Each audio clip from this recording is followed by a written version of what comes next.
tanya kepada Anda, berkali-kali Anda ingin mengatakan bubarkan KPK, bubarkan KPK, padahal itu ada produk dari DPR.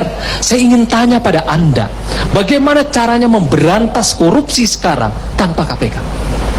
Kasih saya jadi presiden setahun, korupsi hilang dari bumi Indonesia. Ini. Saya tidak perlu KPK. Saya punya kepolisian Republik Indonesia yang 400.000 aparaturnya. Ya. Saya punya jaksa-jaksa yang ratusan ribu jumlahnya. Anda sudah 5 tahun jadi anggota DPR. Saya bukan apa yang Anda lakukan? Saya satu orang. Saya bukan eksekutif. Angkat saya jadi presiden setahun aja. Anda saya bereskan masalah bersama ini semua. dengan teman-teman di Masalahnya, DPR. Anda tidak mengerti beda antara legislatif dengan eksekutif. Anda anggap legislatif itu kayak presiden. Salah, Bung. Cara berpikir demokrasi Anda nggak Tidak benar. sama sekali. Anda Gitu. Anda punya kewenangan untuk mengawasinya. Anda pernah di Komisi 3. Siapa yang lebih keras dari Anda? Anda belum Begini. tentu setelah jadi anggota DPR berani sekeras saya. Saya sudah menjadi anggota DPR, saya keras bicara. Begini. Apa kalau saya lihat ini, Bung, sebentar. Kalau kemudian tugas saya Bung Fahri bicara tentang memaki-maki demokrasi, Bung, saya harus bicara fair. Pengorbanan Bung Fajrul dalam konteks membangun demokrasi lebih tinggi dengan Bung. Tidak. Jangan kemudian Bung Hakimi. Ini debat serius apa bicara? Kita, Anda bertiga pernah dalam posisi membuat undang-undang. Kenapa hal-hal seperti itu tidak diatur? Bagi saya itu yang harus kita jawab. Baik. Apa masalahnya? Apa kelemahannya? Panggilan yang dikirimkan oleh Komisi Pemberantasan Korupsi untuk pemeriksaan terhadap dirinya dengan status sebagai tersangka. Hasto dituduh merintangi penyidikan terhadap kasus Harun Masiku dan Hasto Kristianto menyandang gelar tersangka pada tanggal 24 Desember 2024 lalu, sebuah kado Natal yang sangat menyakitkan bagi Hasto dari KPK. Apa yang akan dilakukan oleh Hasto? Hasto kabarnya tidak menghadiri panggilan kemarin itu dengan alasan bahwa sebelumnya sudah ada agenda yang terjadwal dan minta KPK menjadwal ulang pemeriksaan terhadap dirinya. Saya tidak ingin berkomentar tentang kenapa Hasto tidak hadir atau tidak ingin mengomentari dan tidak ingin membahas tentang apa strategi yang sedang dilakukan oleh Hasto dengan tidak menghadiri. Bukan itu poinnya. Sekali ini saya mau bicara tentang poin-poin apa yang disampaikan oleh Hasto dan para teman-teman di PD Perjuangan selama ini terkait dengan data, dokumen, video yang dimiliki oleh Hasto terkait dengan korupsi dari pemerintahan Pak Jokowi selama menjabat presiden. Saya dan mungkin banyak publik, bahkan mungkin jutaan atau puluhan juta atau bahkan mungkin ratusan juta rakyat Indonesia menunggu bagaimana Hasto melepaskan informasi apa yang dia miliki. Karena bangsa kita sekarang sedang membutuhkan ini semua untuk melakukan gerakan pembersihan di negeri kita ini. Bangsa kita perlu direstart, dibersihkan, disucikan bahkan kalau perlu untuk membawa bangsa kita ini maju ke depan. Sehingga kalau memang Hasto memiliki informasi yang kuat, memiliki video, dokumen, foto atau apapun terkait dengan kejahatan-kejahatan yang terjadi yang dilakukan oleh pejabat di semasa pemerintahan Pak Jokowi dan bahkan yang dilakukan oleh Pak Jokowi, maka sudah saatnya Hasto membuka itu ke publik agar publik terang benderang melihat dan tidak ada kesan bahwa Hasto hanya sedang bermanuver untuk melindungi dirinya. Saya pribadi berpendapat bahwa memang kasus Hasto ini sebetulnya hanya ecek-ecek dan tidak layak ditangani oleh KPK. Kasus ini hanya sebuah kasus yang Oke, halo teman-teman, kembali lagi bersama saya di channel ini. Salam NKRI harga mati. Teman-teman, dalam video kali ini kita disuguhkan sebuah cerita yang begitu menarik, dan berita tentunya ini memang membuat kita lebih paham tentang perjalanan politik yang begitu viral di media sosial kita saat-saat ini.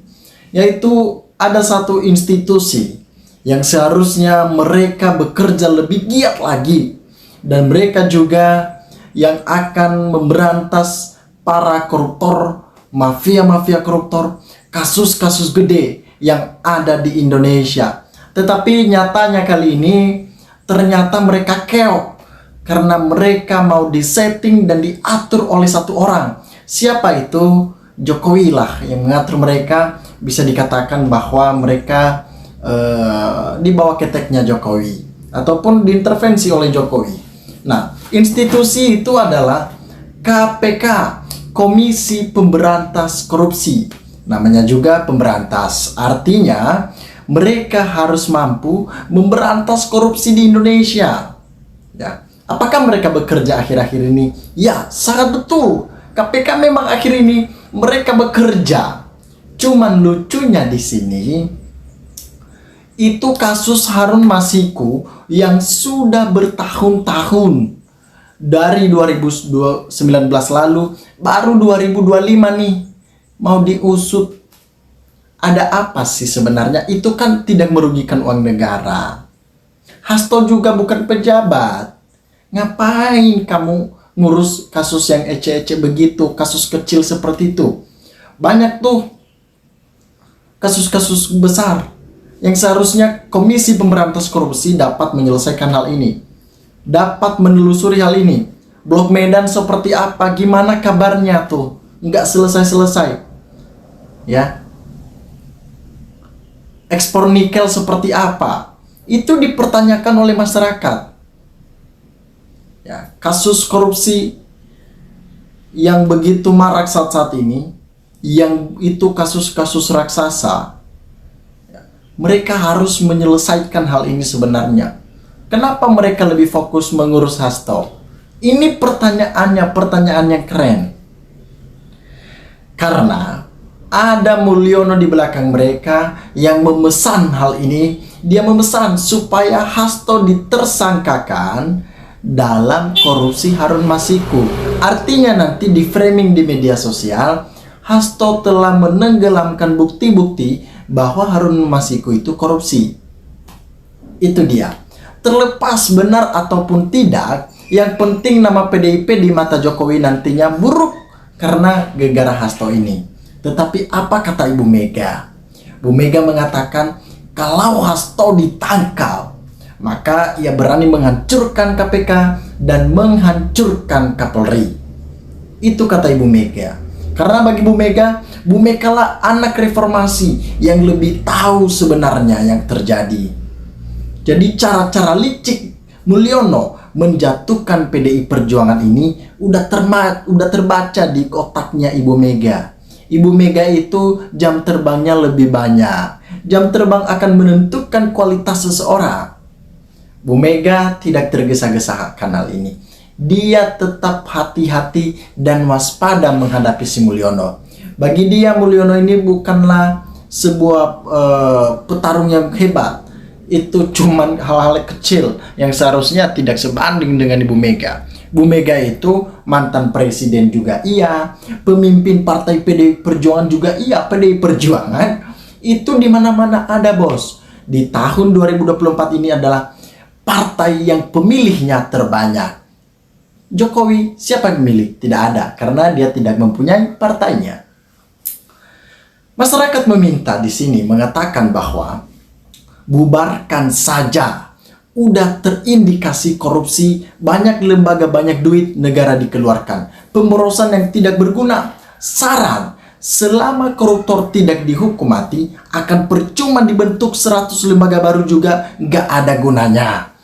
Tuntunlah ilmu sampai ke negeri Cina. Mereka tahu korupsi cuma bisa hilang jika koruptor takut mati. Itu dia. Makanya harus ada kebijakan-kebijakan seperti itu harusnya. Supaya koruptor itu akan muak. Nah, kenapa di masa Joko Widodo itu kebijakan itu sangat sulit untuk terbit ataupun dimunculkan? Karena memang diketahui bahwa Jokowi takut nih ketika namanya juga ada di sana. Mungkin Jokowi meng-ACC bahwa iya, kalau korupsi di Indonesia, korupsi kalau ditangkap ya, terkorup tersebut itu dihukum mati. Ya Jokowi takutlah, namanya juga ada nantinya. Ya, masa dia langsung buat undang-undang tersebut untuk buat perangkap terhadap dia? Tidak mungkin. Pantesan di masa Joko Widodo itu konsekuensi bagi koruptor itu yang ringan-ringan saja. Ya makanya setiap para koruptor itu tidak ada efek jerah bagi mereka. Mereka seakan-akan menikmati masa tahanan mereka yang menurut mereka ini cuma beberapa bulan, beberapa tahun, tetapi kita sudah menerima uang 1 triliunan, 1 miliar yang begitu banyak. Nah, ini dia teman-teman.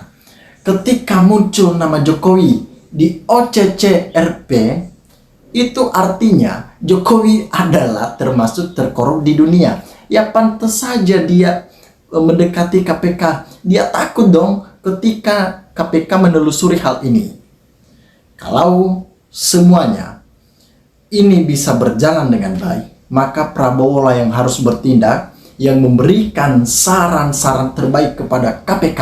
Kalau dia tidak menerima saran, pecat saja. Masih banyak orang-orang lain seperti Ahok, seperti Anies, ya banyak mereka yang cocok untuk di KPK.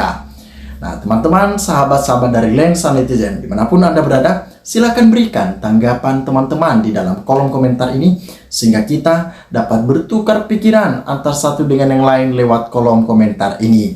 Terima kasih teman-teman. NKRI harga mati.